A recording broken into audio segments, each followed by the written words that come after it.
If you enjoy what we do, please support the channel by giving the video a like.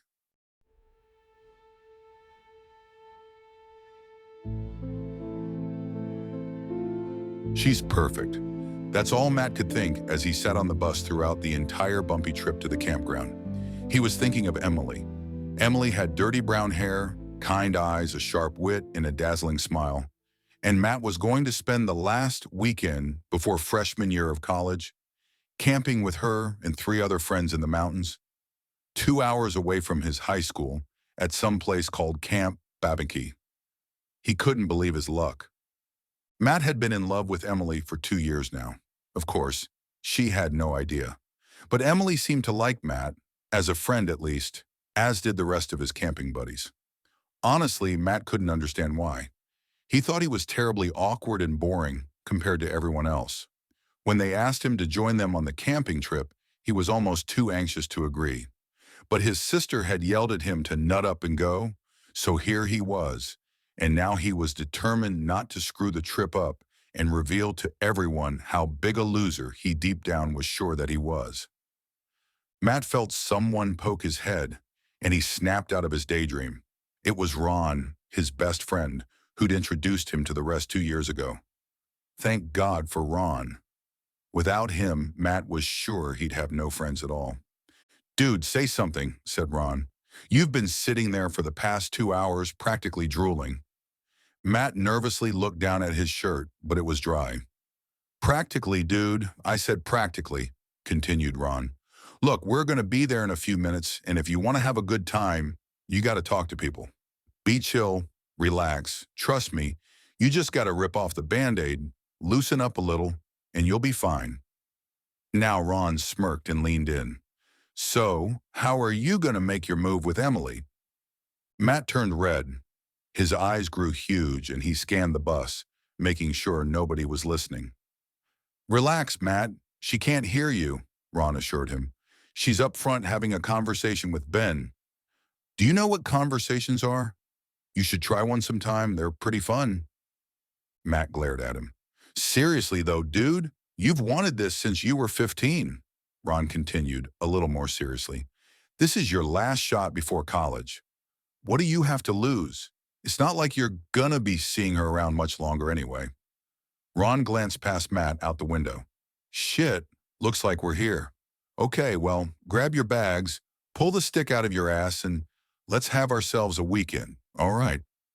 "God, the lake is buggy," thought Matt, as he swatted the umpteenth mosquito from his arm. He was happy that the campsite was further up the mountain. There were almost no bugs where they had pitched the tents, but here, by the water, they were eating him alive.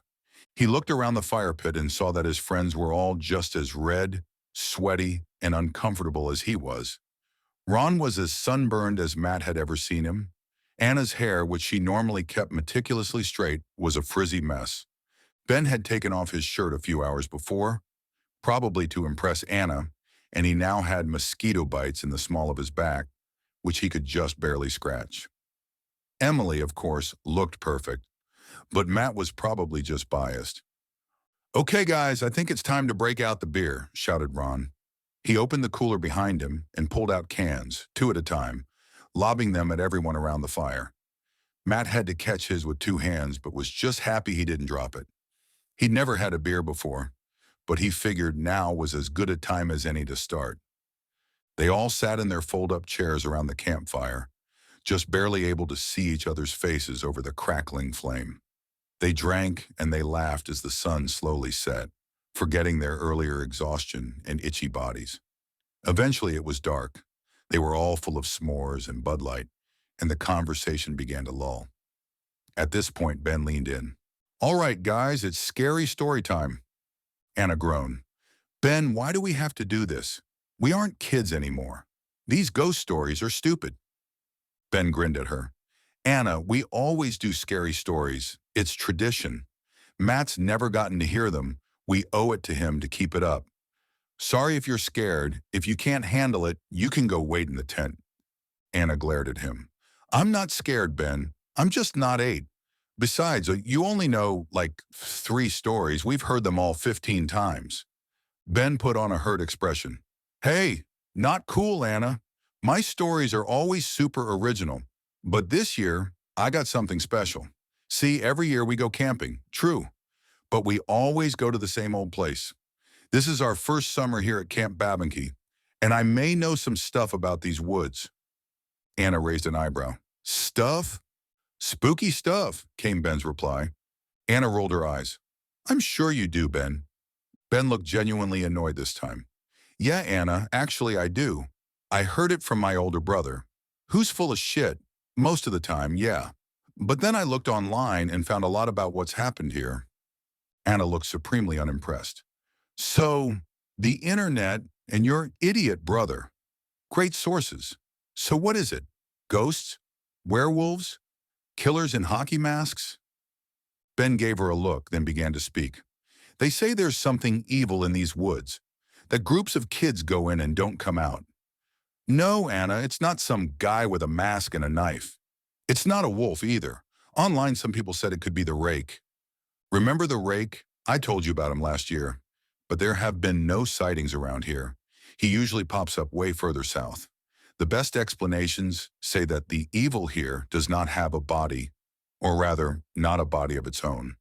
They think it gets into your mind, poisons you, makes you sick, makes you do terrible things. People say that about every place in every story, Anna said, rolling her eyes. And guess what? People come to Babbenke all the time, and nothing bad happens. Kids camp here every year. I think we'd notice if they started dropping like flies. Ben did not look happy to have been cut off. Yeah, well, there are rules. These woods can't get you just because you walk in. You have to be vulnerable. This time, Ron jumped in. Vulnerable? What do you mean vulnerable? Well, said Ben, apparently you have to be asleep. Like I said, it doesn't have a body in the real world, so it has to attack in your dreams, I guess. Also, you have to be alone, out in the woods. If you're sleeping in a tent or in a group, nothing ever happens, which is probably why most people are fine. And lastly, you have to be, well, scared. They think that fear lets this being, this evil thing, into you.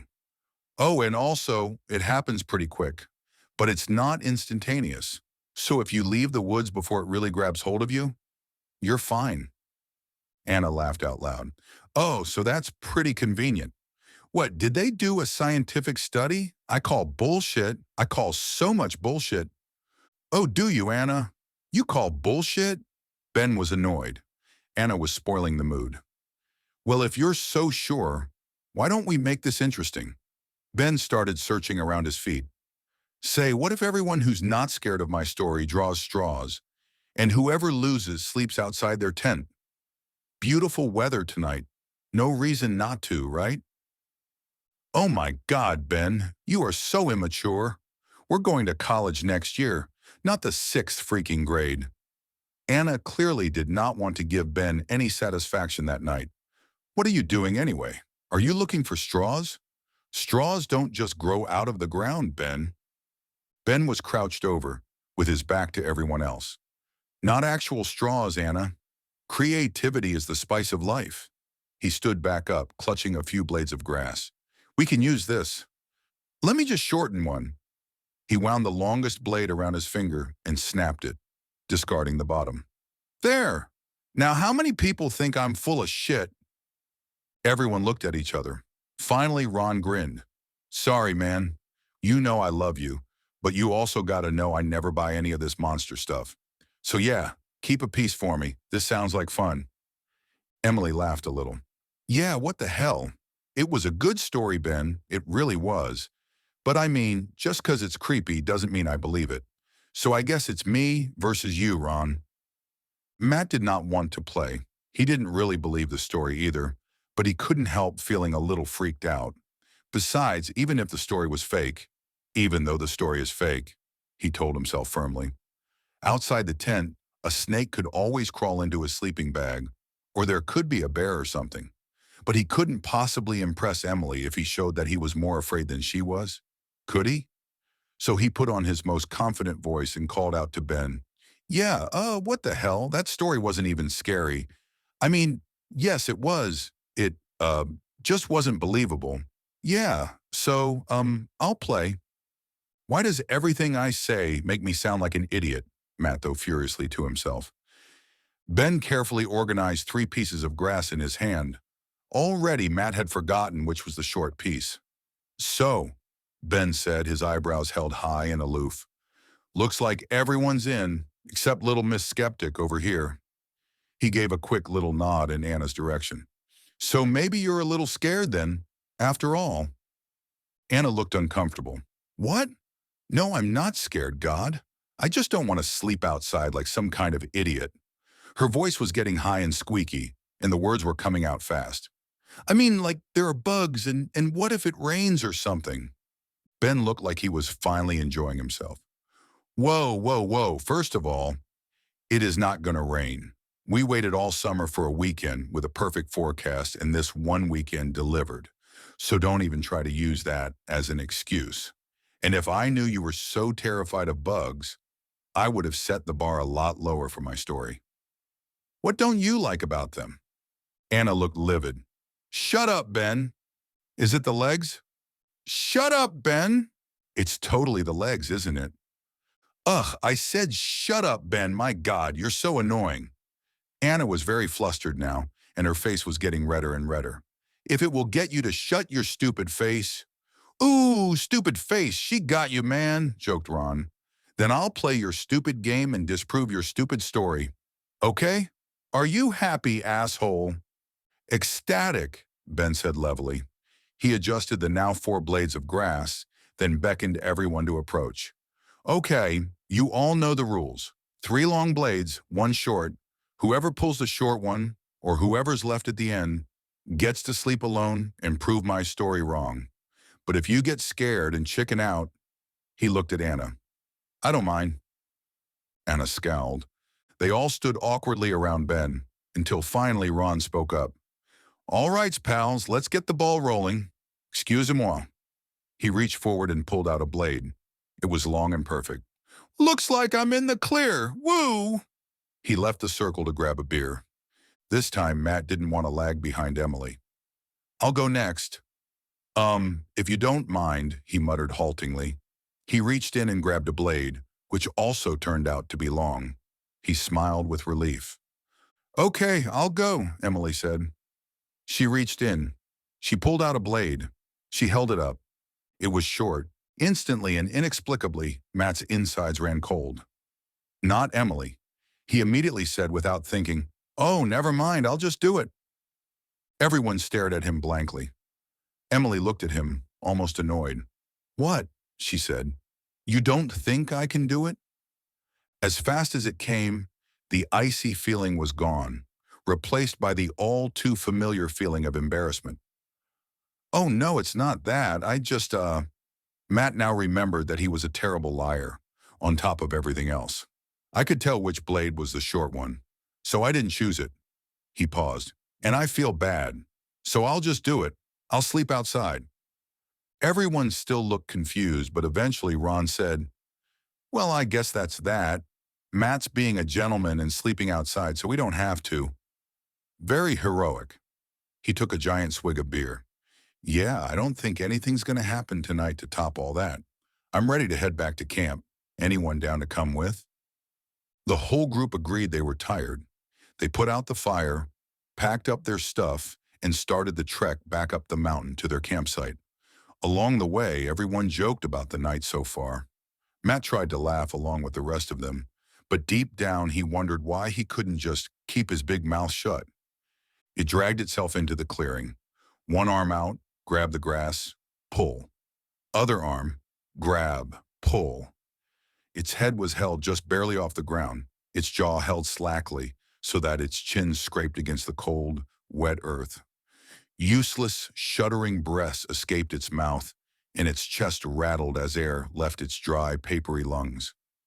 Yellow, corroded shoulder blades covered by threadbare strands of brown muscle pierced the gray-green skin of its back. It pulled along its dead, desiccated remnants of entrails, which emerged from its open abdominal cavity.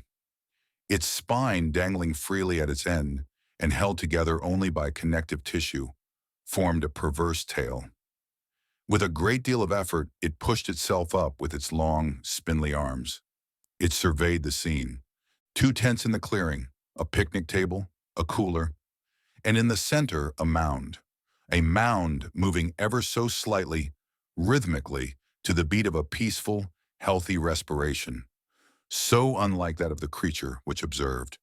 It lowered its head and continued its horrible journey. One arm, drag, then the other. Finally, it arrived at the mound.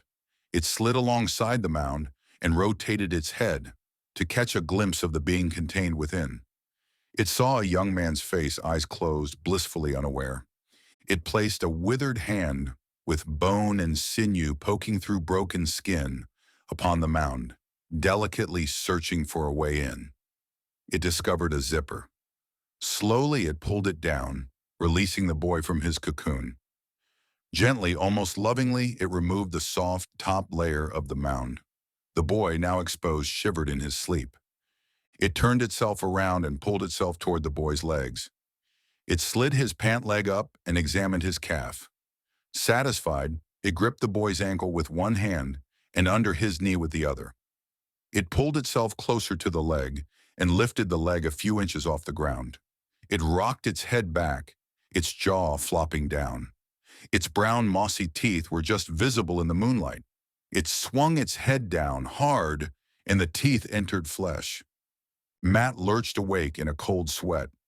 There were shooting pains down his leg. Where was he? He was camping. He was outside in his sleeping bag. Okay. Then he remembered his dream and the frightful creature he had seen in it. No, the creature he had been in it. He swallowed hard. It had been such a horrible dream. His leg was still smarting, so he unzipped his sleeping bag and inspected his calf. Right where he felt the pain, he saw a raised bump in the dim moonlight. Nothing more. In the dark, he couldn't see the color, but it seemed like a particularly nasty mosquito bite to him. Had he been scratching in his sleep? Maybe he made it worse? Or could it be a spider bite? Could there be a spider in his sleeping bag? The thought freaked him out. He considered opening his sleeping bag all the way and inspecting it, but in the darkness, he knew it wouldn't amount to anything.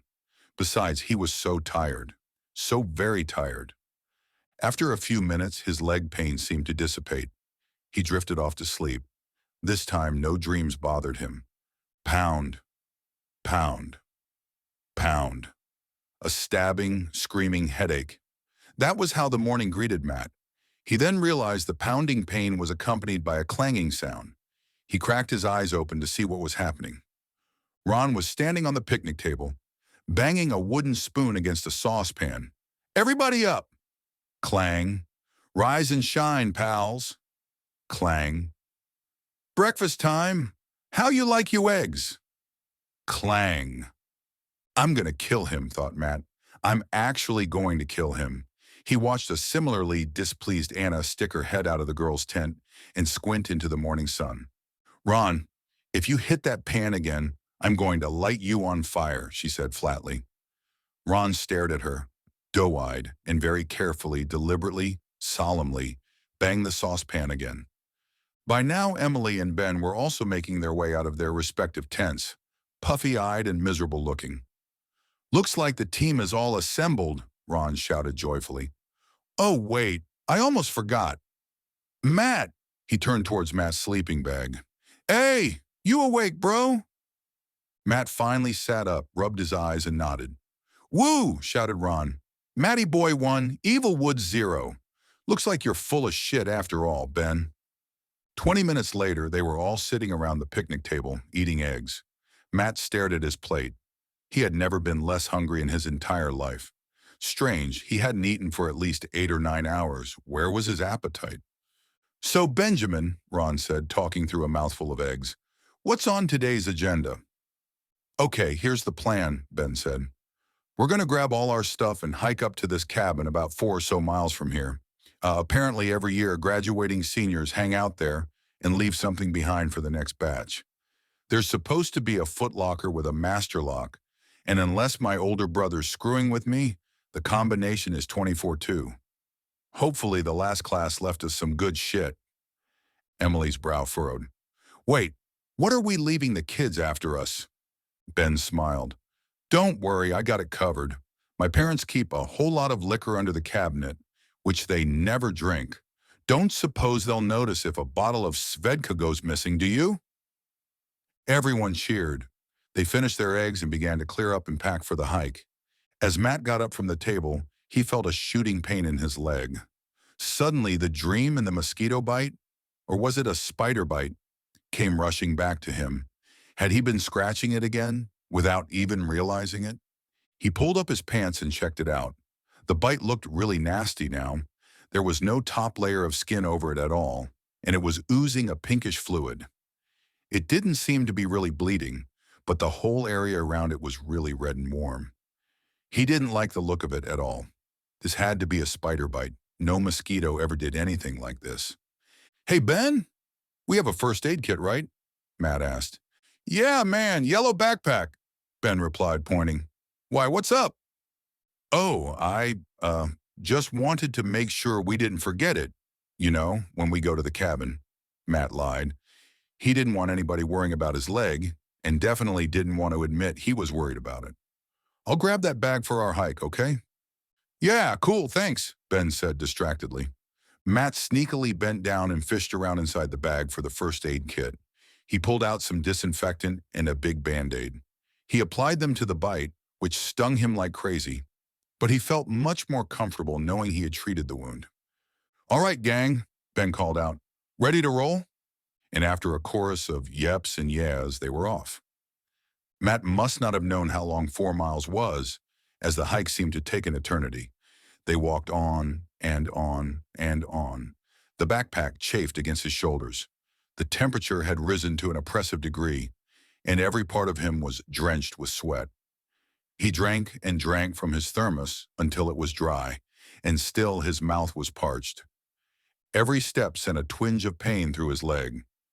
After the first half hour, that twinge had evolved into a searing pain, radiating up his inner thigh to his groin in one direction and down to his heel in the other. Soon he was trailing behind the others while trying desperately to pretend nothing was wrong. Even so, he could tell the rest were deliberately slowing down for his sake, and he felt ashamed. Finally, they arrived at a clearing. In the middle was a cozy-looking cabin. Ben ran to the front door and grabbed the handle and shook it. It was locked. Right, Ben muttered to himself, looking around the floor. He bent over and wiggled a stone out of the ground, grabbed something from the pit where it had sat, and stuck it into the keyhole. There was a click. Welcome, friends, to the Babbenke senior cabin, Ben said mysteriously. They all piled in, threw their bags to the floor, and made themselves at home. After a few minutes of frantic searching, Matt was delighted to find a working faucet. The water was gross and warm, but it was still water, and Matt gorged himself. All right, bud, where's this footlocker? Asked Ron, who rubbed his hands together and grinned. Over here, Emily called out excitedly, pointing to a black plastic box beside one of many armchairs in the cabin. While the rest of the campers crowded around the footlocker, Matt silently grabbed the yellow backpack and moved to another, quieter room. He pulled up his pant leg and looked at the bandage bite on his leg. There were now bright red lines radiating out from under the bandage, which was dark and discolored from absorbing whatever fluid was leaking from the leg. The inflamed area had grown to cover almost the entirety of his calf, and the center around the Band-Aid almost seemed to be pulsating. Grimacing from the apprehension of what he might see, Matt pinched one end of the Band-Aid and began to peel back. The Band-Aid was moist and seemed stuck on the leg, less by its own adhesive than by the sticky fluid it had absorbed. When the bite itself became visible, Matt was almost overcome with nausea. The center of the bite was now an angry red, surrounded by a black and green ring. A thin coating of yellow-green slime was oozing from the bite. There was a powerful smell of rot emanating from the sore.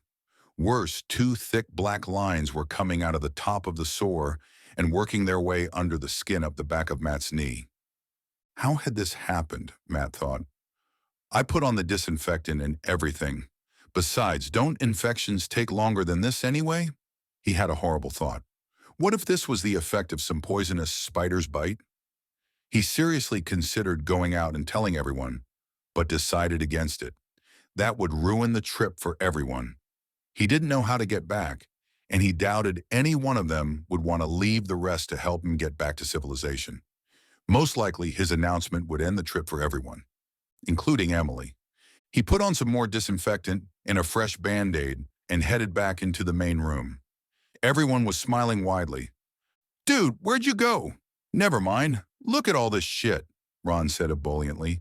He was holding a bottle of Bacardi in one hand and Captain Morgan in the other. Matt looked around and saw Emily and Anna pouring each other shots from 3 other bottles, laughing hysterically. Only Ben looked a little uneasy. "I didn't expect there to be all this stuff," he said stiffly. "I kind of feel bad about only leaving them 1 bottle of liquor, but I mean, how many bottles can I steal from my folks? Maybe I can pay an upperclassman to get me some at college and come back here sometime to drop it off." "Dude, who cares?" Ron said. "Matt, get a load of this. Craziest thing in the Foot Locker? You're never gonna guess. It's freaking nuts." He reached in and pulled out. "A motherfucking shotgun, baby!" Ron screamed. He started looking down the sights, pointing the barrel every which way. Suddenly, Emily called out, deadly serious. "Ron, put that thing away right now. I told you before, the longer it stays out of the Foot Locker, the more certainly someone's going to end up getting hurt." Ron rolled his eyes. "Whatever, Mom." He started posing with the gun, checking himself out in a dirty mirror hanging on the wall. "No, seriously, dude, she's probably right," Ben said. "Especially since we're drinking and all. Someone's bound to do something stupid. It's probably better if that stupid thing doesn't involve a gun." "Actually, guys, maybe we should get everything ready for the rest of the day before we're too drunk to do anything," Emily suggested. "For example, this place doesn't have a kitchen, which means we're going to need a fire going on outside tonight if we want to eat dinner. Since collecting wood at night is a pain in the butt, who wants to help me do it now?" "Emily, who needs food? We've got alcohol," Ron declared. Emily wasn't amused. "Come on, seriously, anyone? Anna?" "Sorry, doll, not really feeling it right now," Anna replied. "Probably because I'm already 4 shots in. I'm like almost starting to like the Bacardi, almost." "Actually, Emily, I would go," Matt volunteered. He ignored the massively obvious wink Ron sent his way. In truth, Matt wasn't even trying to get alone time with Emily. He just couldn't stand the thought of drinking right then. The smell of the liquor alone was making him feel sick. "Thank you, Matt," Emily said. "See, I'm glad someone is willing to be helpful. Come on, Matt, let's go. Guys, try not to burn the house down." And out they went. Matt and Emily walked together to the edge of the clearing. They silently collected twig after twig, branch after branch. Much of the wood was damp, rotten, or both. They had to walk fairly deep into the woods to find good sticks for burning. It got to the point that it took almost a full 10 minutes to walk the wood back to the campsite and return. Matt desperately wanted to talk to Emily. The complete lack of conversation was unnerving and uncomfortable. However, he simply could not think of anything to say. His mind felt cloudy, his brow was sweating, and he could feel his blood pounding through his neck. Every time he bent over to pick up a piece of kindling, he felt faint upon standing back up. Still, he was happy to be outside at least. It had to be better than the noisy, booze-filled cabin. Emily called out, "Hey, Matt, I'm going to run back to the cabin to drop off this wood. I might run inside for some water, but don't worry if I take a few extra minutes. I'm coming back." "Okay, Emily, take your time," Matt called back. He heard her footsteps taper off as she walked away. Matt continued picking up sticks. Bend over, stand up, bend over, stand up. And suddenly he couldn't do it anymore. He stood up, felt pounding in his head and weakness in his knees. He crumbled under his own weight and allowed the branches he was holding to fall to the floor. He leaned forward, supporting himself with his arms and sitting on his legs. A new wave of nausea hit him. This time, he simply couldn't keep it down. He threw up in the space between his hands. The vomit was thick and syrupy, with reds, greens, and blacks mixed into a foul-smelling pool. He threw up again and again until he was just retching at the ground. He forced himself to take some deep breaths, The closed his eyes, clenched his teeth, and pushed against his knees to stand himself up. Once on his feet, he stumbled in the direction of the cabin. He managed to get 20 feet or so from his puddle of sick before collapsing again. He pulled himself to the nearest tree and leaned his back against it, just trying to breathe. After a few minutes, he heard someone approaching. Emily. God, he didn't want her to see him like this. But what could he do? He was too weak to stand, never mind get away from her. He looked up and watched her approach, her face gradually becoming more concerned as she neared. Matt, what's wrong? You don't look so good, she said. Matt tried to smile but could only grimace. I don't feel well, Emily. I feel like shit, actually. Emily crouched down and looked him in the eye. I thought something was up. You haven't been yourself all day. She squinted and leaned in closer. You're so pale. I think we better get you inside for now. And once you feel a little stronger, maybe we should cut the trip short and head home. You need to get out of these woods in case you get worse and need to get to a hospital. Matt painfully pulled his torso forward off the tree, forcing himself to support his own weight. No, Emily, I don't want to ruin this trip for you and everyone else. You've all been so nice letting me come with you. Everyone's just starting to really enjoy themselves now that we've reached the cabin, and I don't want to get in the way of that. Emily smiled and shook her head. Matt, you're more important to me than a stupid camping trip. I just want you to be okay. So let's get you back to the cabin. Her beautiful face was just inches from Matt's. She seemed so warm, so kind. Her eyes were a glowing chestnut brown in the dim light of the forest, and her lips seemed so red and full. Those lips, those wonderful lips. Matt couldn't help himself. He felt a pull towards her, the culmination of all the feelings he'd harbored for the past 2 years. He leaned in. He felt her against his lips. He was happy, incredibly happy. Then she screamed, and Matt, with sudden horror, realized what he was actually doing. Emily jumped back, confusion and fear written across her face. She held her hand against her mouth and cheek. Blood was oozing from between her fingers, the same blood that Matt could taste over his teeth and tongue. Matt, what the fuck was that? Emily screamed. Matt tried to answer, but instead a high-pitched growl, like a hyena's, came out of him. He felt strength returning to his limbs. Jerkily, he started crawling towards Emily, who was now crab-walking away from him, struggling to get to her feet. Matt felt desire. He had tasted her, and he realized he liked it.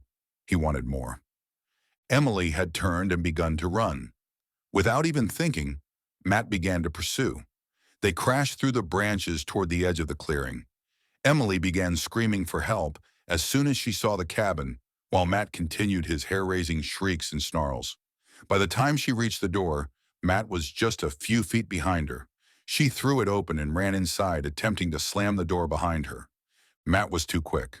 He managed to fit his hand between the door and the frame before it slammed shut. He felt his bones crunch, but he didn't care. He reached around with his other hand and pulled, easily overpowering Emily, who was still attempting to pull the door shut. She bolted, screaming over and over. He's crazy! He bit me! What the fuck is wrong with him? Matt tried to follow her through the house, but he was quickly blindsided by a tackle from Ben. The two fell to the ground. Ben thought he had Matt pinned, but Matt managed to pull Ben's hand over to his mouth. He bit his wrist down to the bone, and with strength he'd never felt before, threw Ben to the side. Savagely, he pushed against Ben's chin with his broken hand and swung his head down, sinking his teeth into Ben's neck. He tasted the warm, salty blood shooting from the wound. It was good, but not as good as Emily's had tasted. Matt looked up. He saw Anna standing in the corner, sobbing hysterically, transfixed. In a moment, Matt was on her, biting and tearing, ripping strips of flesh from her bare shoulders and face. She attempted to fend him off, beating his chest with closed fists, but to no avail. In seconds, she collapsed to the ground. Then Matt saw someone else in the corner of his eye. He whirled around to face them. He found himself looking at a monster. Its skin was pale green, with thick black lines coursing beneath. Its eyes were bloodshot, more red than white, with sickly yellow irises. Blood dripped from its mouth, which was twisted into a grotesque, hateful grin. And suddenly Matt began to laugh. He laughed at the monster, and the monster laughed at him. A high, terrifying, insane laugh. Finally, he was seeing himself as the hideous, unlovable creature he always knew he was, thanks to that dirty mirror on the wall. And then he heard his name, his dirty, ugly name. Matt! He turned to face the speaker. It was Ron. He was holding the shotgun, and he was crying. Matt! Matt, what are you doing? Matt, please stop. Ron was shaking with sobs. Matt, don't make me, I don't want to, please just, let's go home, let's leave this place. Matt started to chuckle again. He took a step toward Ron, then another. Please, Matt, no. Ron was backing away, stumbling drunkenly. I don't want to shoot. I don't want to shoot. Matt was almost on him now. In a moment he would be in range. He would jump, he would rip, he would kill. And suddenly, clang, a massive impact to the back of his skull. Matt, surprised, whirled around. There was Emily, fearful but defiant, wielding Ron's frying pan. She looked delicious. With a snarl, Matt lurched toward her, arms outstretched. Bang! Matt fell to the floor, stunned. His head rocked back, and he saw Ron behind him. Ron threw down the shotgun, dropped to his knees, and started sobbing into his hands. With the last of his strength, Matt pulled his head forward, looking at Emily. He felt his fervor, his sickness, draining out of him through the bullet holes in his back. Where he once felt mania, he now felt only a profound sadness. He looked Emily dead in the eye and inhaled. Emily, he said, I'm so sorry. He watched her face shift from fear to concern, even caring sympathy. Her eyes regained their warmth. Despite the caked blood on her face, her torn clothing, her disheveled hair, she looked beautiful. As his vision faded to black and Ron's sobs dimmed to a high static, Matt had just one last thought. She's perfect.